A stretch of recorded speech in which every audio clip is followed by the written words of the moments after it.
ہم آنکھوں سے اندھے نہیں ہیں، کانوں سے بہرے نہیں ہیں کہ ہمیں پتہ نہیں ہے کہ کون ہمیں زخم لگا رہا ہے۔ ہم جانتے ہیں کہ ہمیں کہاں سے بیٹھ کر نشانہ بنایا جا رہا ہے، اور انشاءاللہ تعالی جہاں تک ہم سے ہو سکے گا انشاءاللہ ان کا تعاقب بھی کریں گے اگر آپ ساتھ دیں گے تو۔ شہید کہتا ہے، اللہ تعالیٰ سے کہتا ہے کہ جگر کی پیاس لہو سے بجھا کے آیا ہوں، جگر کی پیاس لہو سے بجھا کے آیا ہوں، میں تیری راہ میں گردن کٹا کے آیا ہوں، میں تیری راہ میں گردن کٹا کے آیا ہوں، نہ پائی جب کوئی سوغات تیرے در کے لیے۔ بھئی جب کوئی کسی کے پاس جاتا ہے تو کوئی نہ کوئی سوغات لے کے تو جاتا ہے نا۔ کسی محبوب کے پاس جب کوئی بندہ جائے، اپنوں کے پاس جب کوئی بندہ جاتا ہے تو کوئی نہ کوئی سوغات لے کے نہیں جاتا۔ باپ اگر بیٹی کے ہاں جانا چاہے تو کیا لے کے جاتا ہے؟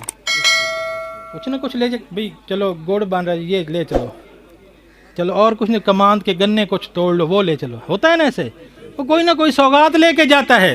تو شہید اللہ کے پاس جا رہا ہے تو کیا کہتا ہے؟ یا اللہ تو کھانے پینے سے پاک ہے، کھانے پینے سے یا اللہ تو پاک ہے، تو میں تیرے لیے کیا لاؤں؟ میں تیرے پاس آ رہا ہوں تو کیا لاؤں؟ فرمایا کہ میں نے تو کوئی سوغات ایسی نہیں پائی، نہ آم لے کے آ سکتا ہوں، نہ سیب، نہ گنے، نہ گڑ، کچھ بھی نہیں لے کے آ سکتا، تو میں کیا لے کے آیا ہوں؟ یہ تو ملاحظہ فرمائیے۔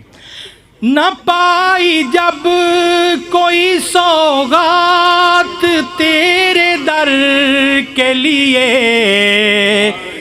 تو اپنی جان کا خزانہ لٹا کے آیا ہوں۔ گونج جانے چاہیے سبحان اللہ کی۔ تو اپنی جان کا خزانہ لٹا کے آیا ہوں۔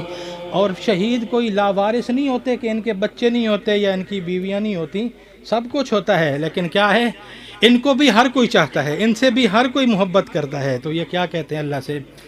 مجھے بھی چاہتے تھے امی ابو بھائی بہن، مجھے بھی چاہتے تھے امی ابو بھائی بہن، میں سب کو خون کے آنسو رلا کے آیا ہوں، میں سب کو خون کے آنسو رلا کے آیا ہوں، جگر کی پیاس لہو سے بجھا کے آیا ہوں، میں تیری راہ میں گردن کٹا کے آیا ہوں۔